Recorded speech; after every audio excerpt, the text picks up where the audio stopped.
Bueno, hola a todos, bienvenidos a este webinar que estamos preparando con mucha ilusión, que es la verdad sobre los hábitos. Y hoy nos acompaña para hablar de este tema tan interesante Mireia Hurtado. Hola Hola Mireia. Cristina, encantada de estar aquí contigo. Si quieres presentarte un poquito tú, que seguro que lo harás mejor que yo. Vale, claro. Bueno, pues yo soy psicóloga y dietista y estoy especializada en psicología de la alimentación, que es una rama de la psicología donde lo que hacemos es acompañar a las personas a que puedan explorar todos los patrones que hay detrás de su conducta alimentaria con la intención de que puedan en su día a día hacer elecciones que sientan que apoyan mejor su autocuidado. Básicamente sería esto. Y entonces Muy bien. esto se puede extender a muchos lugares, porque ya sabes, Cristina, que muchas veces la conducta alimentaria es como la punta del iceberg que va escondiendo cositas, ¿no? Entonces, al final, yo siempre digo, la psicología de la alimentación es una vía de entrada a un proceso personal de crecimiento, de autoconocimiento, de autodesarrollo, etcétera. Exacto, yo lo veo así también. Pues yo te quería invitar hoy porque, bueno, contacté contigo a raíz del reto que he puesto en marcha ahora en septiembre, que es le he llamado el reto más largo de Instagram, que es por un motivo, Claro, que es el de 48 semanas cuidando de mí, y se han apuntado más de 600 personas, Mireia. Yo felicidades. no me lo esperaba.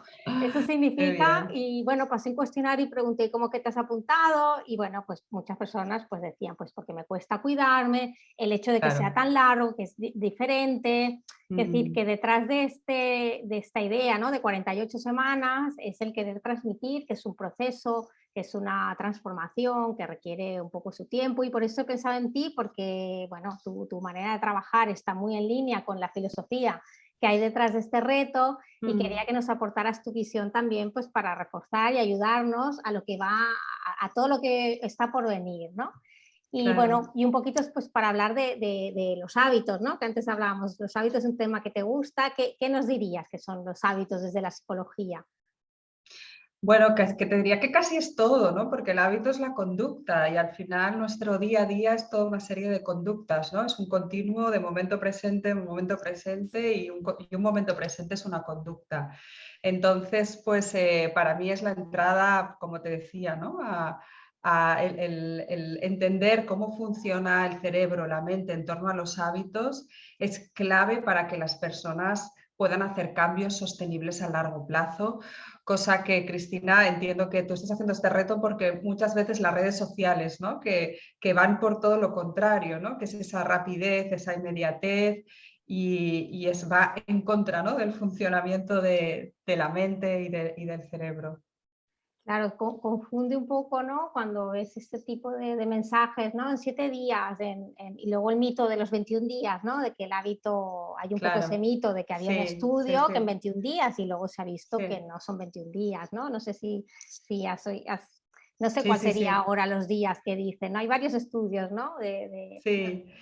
Yo siempre digo que no lo sé, la verdad, ¿eh? Porque a veces me preguntan, ¿y cuántos días y cuánto tiempo? Al final es una cuestión de práctica y no solo de práctica, sino también de tener en cuenta todos los elementos que rodean a ese cambio. Es decir, habrán circunstancias, personas, contextos donde el cambio será más fácil porque el contexto será fácil y habrán personas que debido a contextos más complicados tal vez el cambio sea un poco más complicado o más lento.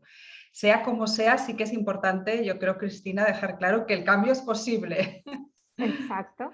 Muy bien, el cambio es posible, no es una cuestión de Sí. días y que todos vayamos con el mismo patrón, Mm, ¿no?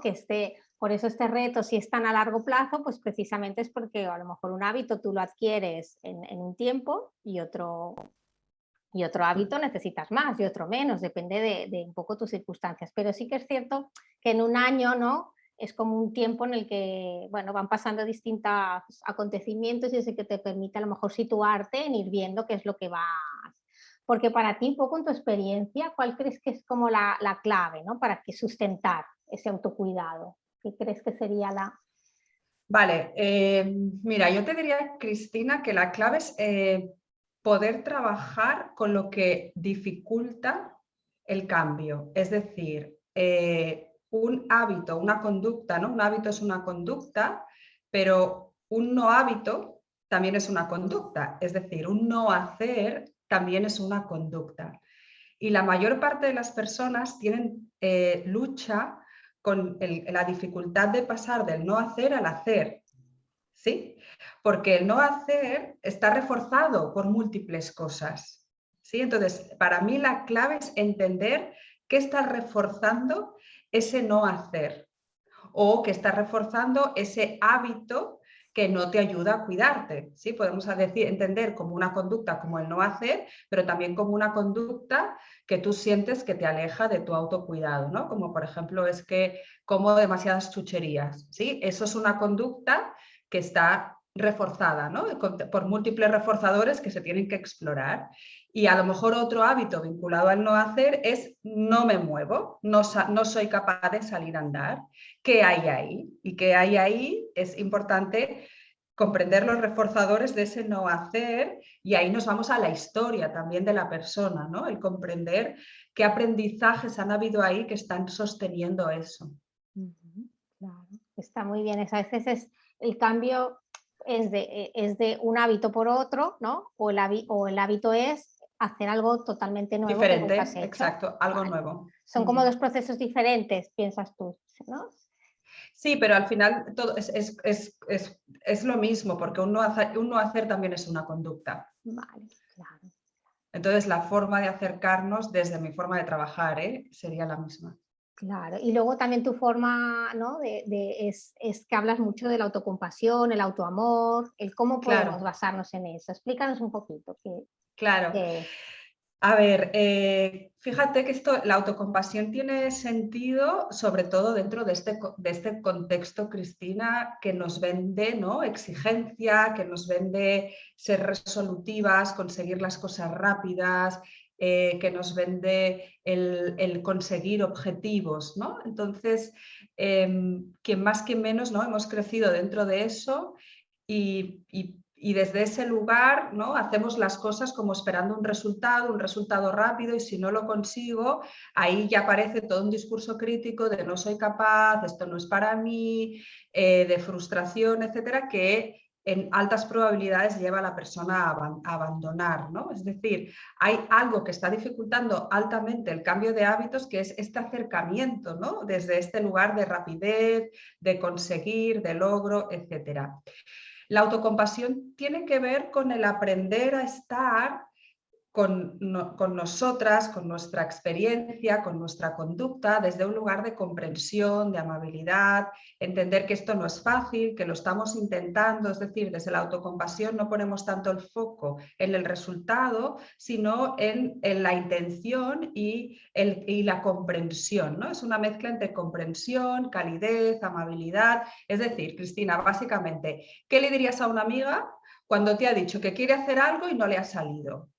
Pues es que lo que nos sale automáticamente es decirle, ostras, es que esto no es fácil, es que lo has intentado, es que fíjate, ¿no? Que dentro de tus circunstancias, pues esto no es fácil. ¿Qué nos surge decirnos a nosotras mismas cuando fallamos? Y ahí lo que surge inmediatamente, ¿no? Es la autocrítica, el látigo, y eso está demostrado científicamente que desmotiva y no ayuda al cambio, ¿sí? Porque claro, cuando nos relacionamos con nuestra experiencia desde ese lugar tan exigente y tan crítico, eso no nos ayuda a seguir, a continuar, ¿no? Aunque en realidad la función sería motivar, pero el efecto es el opuesto, el contrario, ¿no? Que es como, venga, abandono porque soy un desastre, esto no es para mí, ¿no? Y nos movemos entre el blanco y el negro. Entonces, la autocompasión es como, para mí es el motor del cambio desde este lugar, ¿no? De apoyarnos, de ser comprensivas, de entender que lo estamos intentando, y desde ahí todo siempre después es mucho más fácil, y lo que dicen las investigaciones es que las personas autocompasivas tienen mejores hábitos y unos hábitos más sostenibles a largo plazo. Son más capaces de mantenerlos en el tiempo. Entonces, Son eso más capaces de... lo podemos trabajar, ¿no? Si somos conscientes de qué diálogo tenemos con nosotras mismas, ¿no? Cómo nos hablamos ante... Ahora porque las personas que se han apuntado al reto, ¿no? Si una semana no pueden, pues cómo se están hablando si esa semana no han hecho lo que a lo mejor se han...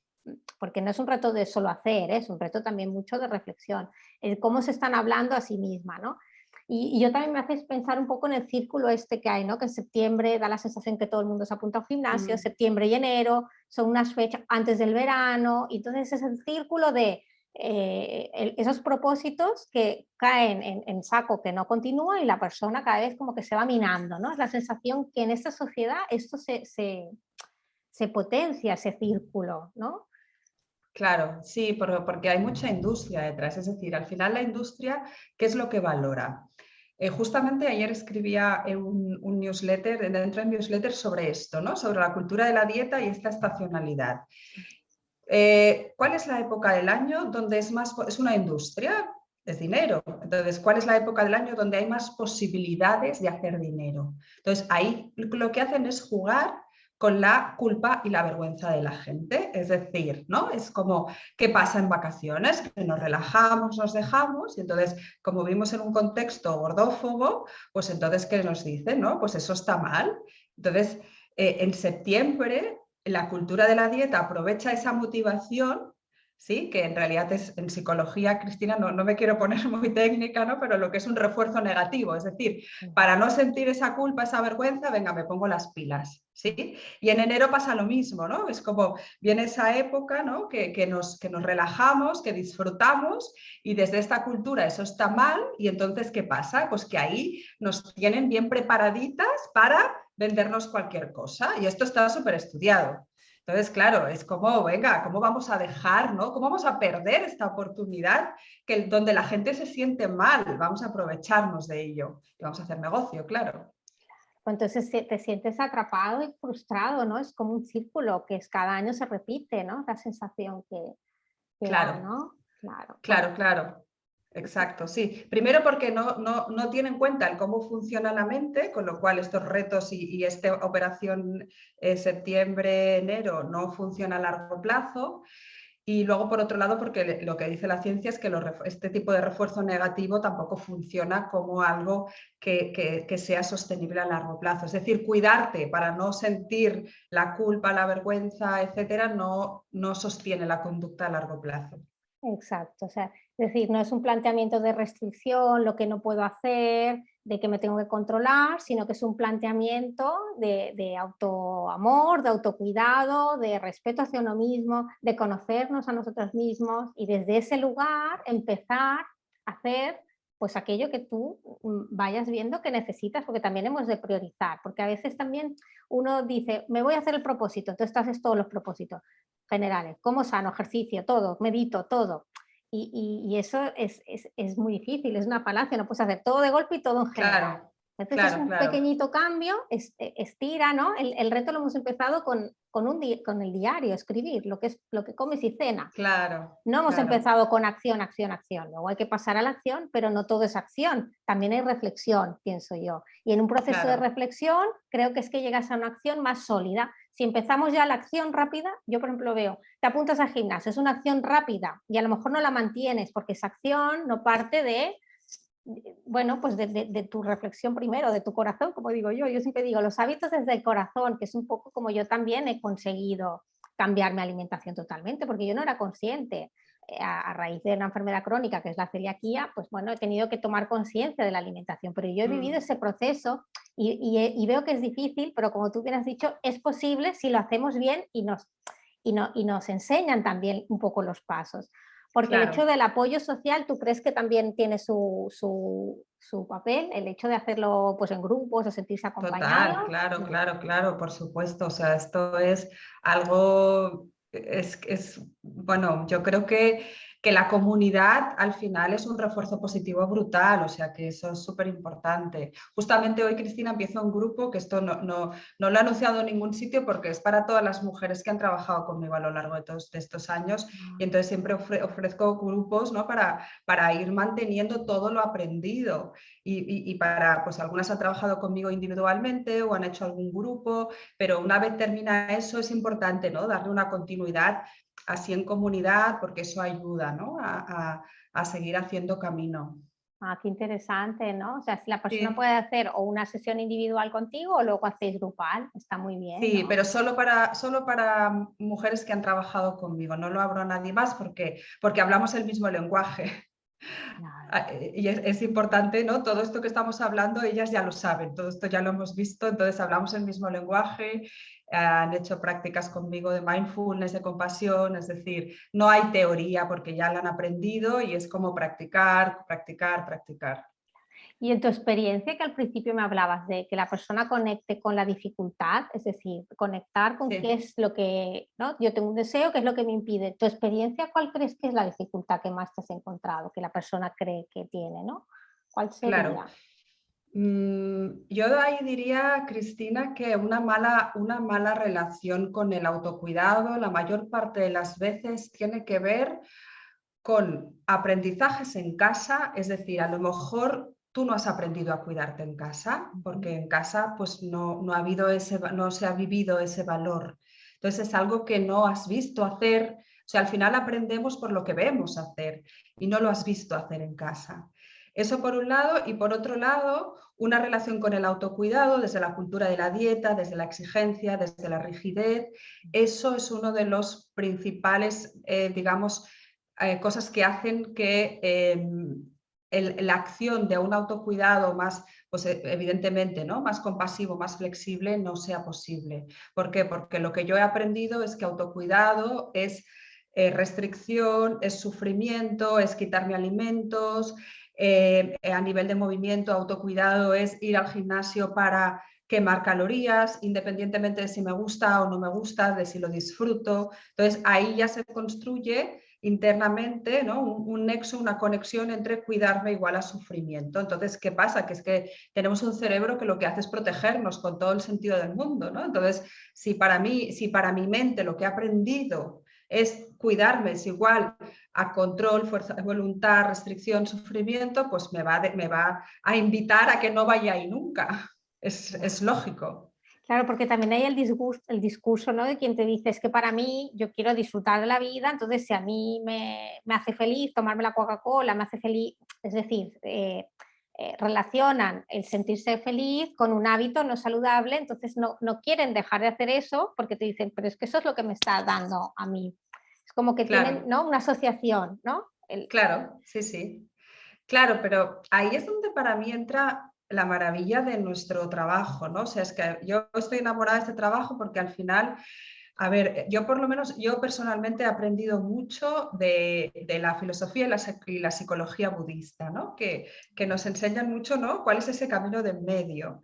Y hablan mucho, ¿no? Sobre el apego entendido, ¿no? Cuando tenemos un enganche a una conducta. Entonces, la exploración del camino de en medio, es decir, el placer es necesario en el día a día, ¿no? Por ejemplo, la cultura de la dieta restringe el placer. ¿Por qué? Porque placer igual a engordar y engordar igual a malo. Entonces, todo lo que sea placentero fuera. Entonces, desde ahí no es sostenible cuidarse porque el placer es necesario. Ahora bien, muchas veces hay un apego al placer, ¿no? Es como no puedo vivir sin esto, ¿no? Es como no puedo pasar sin la Coca-Cola cada día, no puedo pasar. Y quien dice la Coca-Cola dice, o sea, hablamos de comida, pero aquí estamos hablando de todo tipo de conductas, Cristina, ¿no? Puede ser el cigarrillo, puede ser las drogas, el sexo, el alcohol, etcétera, ¿no? No puedo pasar sin esto. ¿Qué hay ahí detrás, ¿no? ¿Que por qué necesito, ¿no? Tanto placer en mi día a día, ¿no? Y entonces ahí ya entraríamos, ¿no? A explorar qué función está teniendo eso en nuestras vidas. Ah, qué chulo. ¿Qué es lo del camino del medio? ¿Qué quieres decir? El camino en medio quiere decir el movernos entre el poco y el demasiado, ¿no? Es como poco demasiado, como es esa exploración del camino en medio, que a veces yo estoy ahí también, es decir, es muy fácil irte a los extremos, ¿no? O el todo o el nada, ¿no? Fíjate que en el autocuidado, Cristina, ¿verdad? Es como, no me, o sea, o me abandono o lo hago perfecto, me abandono o lo hago perfecto, ¿no? Entonces, bueno, Bueno, ¿cómo podemos aprender, ¿no? A irnos más a ese equilibrio? Podemos llamarle flexibilidad, equilibrio, muy camino en importante medio. esto, sí, porque Sí, tenemos la sensación que si no lo hacemos del todo bien, entonces es decir, pues ya lo dejo, como no estoy yendo al claro, gimnasio como yo me lo planteé, ya no hago ejercicio, pues el buscar el camino del medio, qué bien, y esto es muy personal, de cada uno su propio camino. Claro. absolutamente. Claro, claro, claro. Es que eso es una exploración porque ahí es donde entramos, Cristina, en explorar. cómo es tu vida, ¿no? Cómo es tu día a día y cómo puede ser ese camino en medio para ti, que será diferente al mío, al de esta persona, esta otra.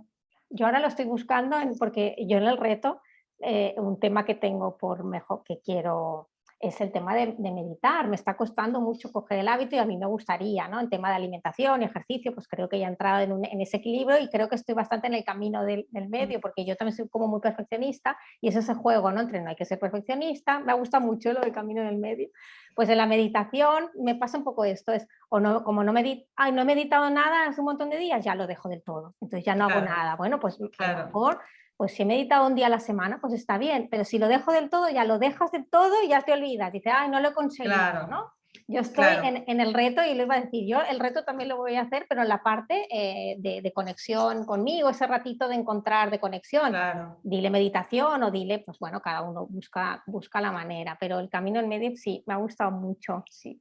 Y luego otra cosa que también pienso que me encuentro es como que la sensación de que te sabe como mal el autocuidado porque piensas que estás descuidando a los otros. Como que el primero tú a veces es un malentendido, se entiende como mal. Es como decir, si yo digo primero voy yo, parece que soy egoísta, entonces no soy buena madre o no soy buena hija porque estoy cuidando a mis padres Mm. mayores. O sea, el primero soy yo, creo que se tiene que entender bien si se quiere. Lo llevamos mal, sí, Es que claro. sí, ¿te has encontrado esto en tu experiencia? Sí. Claro, claro, continuamente. Sí, eso es muy cultural, ¿eh? Es Mm. decir, es muy cultural, o sea, forma parte de esta cultura en la que vivimos, ¿no? Que tiene unas raíces judio-cristianas donde, bueno, ¿no? Parece como que esto del prójimo, ¿no? Esto de dar, la generosidad, y esto es maravilloso, ¿no? Pero vale, ¿dónde quedo yo aquí, no?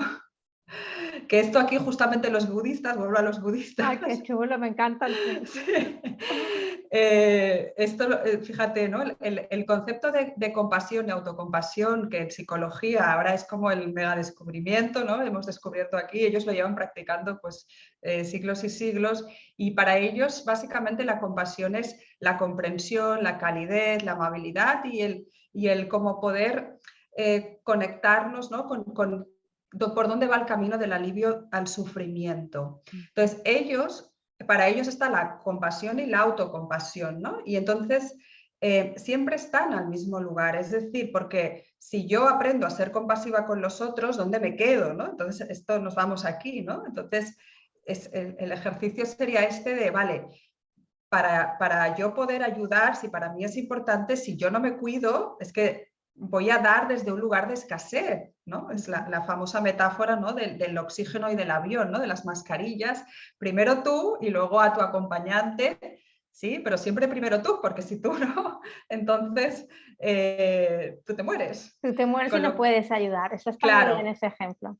claro, claro, ¿no? Entonces, desde la autocompasión es lo mismo, ¿no? Y ahí, claro, es trabajar muchas creencias que vinculan, ¿no? El escucharme, el cuidarme, el dedicarme tiempo a egoísmo, bueno, básicamente yo creo que egoísmo, ¿no? Bueno, sí, yo diría que a eso, ¿no? Conecta mucho con este concepto de egoísmo. Claro, o también está el que tienes la agenda llena y te da la sensación de que la última eres tú. Esto sí que me lo he encontrado muchas personas. Me Sí, dicen, es que me siento que la última soy yo, porque en la agenda o en la organización del día, pues claro, tienes muchas obligaciones, pues laborales, familiares, y te sientes que la última eres tú. Y cuando la última eres tú, pues no, no lo haces, ¿no? Esa sensación de que si la última eres tú, pues quizás hay que, bueno, hacer esa reflexión de ver cómo tú el día te lo planteas. Y bueno, es la creencia. Quizás ese la última soy yo es porque detrás hay una creencia o también es lo que hemos visto en casa, que ¿no? Es también el sí, hay modelo que hayamos aprendizajes visto. ahí, hay modelos, hay aprendizajes. Para mí personalmente yo he convivido con dos modelos. Mi padre siempre ha sido un hombre que se ha cuidado muchísimo y yo reconozco en mi vocación pues los aprendizajes por parte de mi padre. O sea, yo he tenido en casa libros del doctor Bander, que era un naturista, que fue un revolucionario, la sofrología, la meditación, todo esto ha estado en casa por parte de mi padre. Y en cambio mi madre se ha cuidado, es una mujer que nunca se ha cuidado y siempre ha estado, ¿no?, dedicada a los hijos y el dar y los niños primero en las comidas y tal, pues bueno, estos modelos, ¿no?, de antes donde nunca quedaba con amigas, nunca tenía un rato para ella, ni para su cuidado físico, ni emocional. Y eso es un aprendizaje, ¿no? Yo he tenido que hacer ahí Una un mix, unión. claro, entre esos dos modelos que los dos han estado en casa, ¿no? Entonces, por eso es bueno que explorar cuál es mi modelo, ¿no? Cuáles son mis referentes. Y yo, muchas mujeres con las que trabajo tienen referentes o bien de madres como muy exigentes o como con mucho conflicto con su propio cuerpo, a dieta toda la vida, y eso ya desde pequeñas ya hay muchos aprendizajes ahí, o a veces lo opuesto, ¿no? Pues este modelo más, ¿no?, de dar, de los hijos, de la entrega, donde las madres han quedado como relegadas al último lugar, y entonces ahí no aprendes, ¿no?, que esto de cuidarse y atenderse y dedicarte tiempo es importante. Exacto. Sí, yo en un proceso de coaching que hice me di cuenta de esta creencia, o sea, de este modelo, Mm, ¿no? En mi casa también, pues mi madre es una figura que primero los hijos, primero marido, primero, ¿no? Y cuando tú naces en eso, eso también ayuda a quitarnos esa frustración de que hablábamos al principio, que la persona se siente culpable cuando no, ¿no? Nos mm, sentimos culpables o nos sentimos que no somos capaces, que no lo vamos a conseguir. Cuando tú haces esa reflexión y conectas, dices, bueno, es que hay algo más de fondo que tengo que trabajar, o sea, en mí misma, claro, no solamente es, ¿no?, la culpa es que yo no, tampoco lo voy a conseguir otra vez, y entonces hay quien mm, nace, mira para otro lado y dice, pues yo ya paso, no, y hay quien lo no, vuelve a no, intentar, que está muy bien, hay claro, quien ves que lo vuelve a intentar, pero sin haber llegado un poco más al kit de la cuestión, pienso yo, ¿no? claro, Es volverlo a ujú, intentar, no es volverte a apuntar al gimnasio, ¿no? Volverlo a claro, intentar no es volverte a apuntar a un reto de 5 claro. días. Eso no sería volverlo a intentar, creo yo que... Bueno, es seguir haciendo lo mismo, pero seguir haciendo lo mismo puedes estar ahí toda la vida, y entonces es como que si nada cambia a nivel de comprender qué está pasando ahí, pues vas a seguir como, pues te va a seguir pasando lo mismo, ¿no? Y cuánta gente, ¿no?, se apunta al gimnasio y lo ha dejado y otra vez venga septiembre y luego lo vuelve a dejar y otra vez, ¿no? Y así se pasa en la vida. Claro, o sea, en el cambio hemos de ver qué estamos haciendo hasta ahora, que si no ha funcionado, dejarlo de hacer y buscar otra manera. Pero también nos Ujú. cuesta buscar otras maneras y bueno, pues para eso también estamos profesionales, ¿no? Pues Claro, para acompañar en estos procesos porque no son fáciles, quiero decir, que son unos procesos que, bueno, pues si sí, sí. requieren su acompañamiento o una ayuda, ¿no?, en grupo, pues que también se tengan en cuenta qué opciones puede tener la persona en un momento dado que le sirvan para no sentirse tampoco que está solo, ¿no? Y son muchos Ujú. temas, ¿no? No es la alimentación, lo que tú decías, es un global, No. ¿no? Que hablamos de autocuidado, no solamente de la alimentación. Muy bien, no sé si hay alguna cosita más. Bueno, era un poco hacer el debate y dar, quería como sentar las bases y creo Sí, que ha quedado sí, bastante, bueno, la base un poco de la filosofía que hay detrás del reto y la base también de tu metodología de sí. trabajo, que es muy bonita, súper respetuosa, tu Instagram también, todo lo que compartes, creo que se hace desde un lugar que realmente ayuda a las personas, ¿no? Y por eso pensé en ti mucho cuando hice el reto y te escribí, digo, yo pienso que, bueno, que van en consonancia de ayudar a que la Total. persona encuentre ese equilibrio y es un proceso, o sea, indirectamente hay personas que me han dicho 48 semanas, digo, bueno, porque son cada semana lo que yo iré compartiendo en Algo Instagram, pequeñito, claro. pues esa es la idea. Indirectamente es dar a entender que una transformación requiere su tiempo. Sí, Y claro, si lo hacemos desde el corazón, como digo yo, o como tú has explicado muy bien, ¿qué es hacerlo desde el corazón? ¿No? Porque a veces dices, ¿pero eso qué significa que lo haces desde el corazón? Es lo que tú has explicado muy bien al principio. Y desde allí creo que es la clave y el secreto para mm, mantenerlo en el tiempo.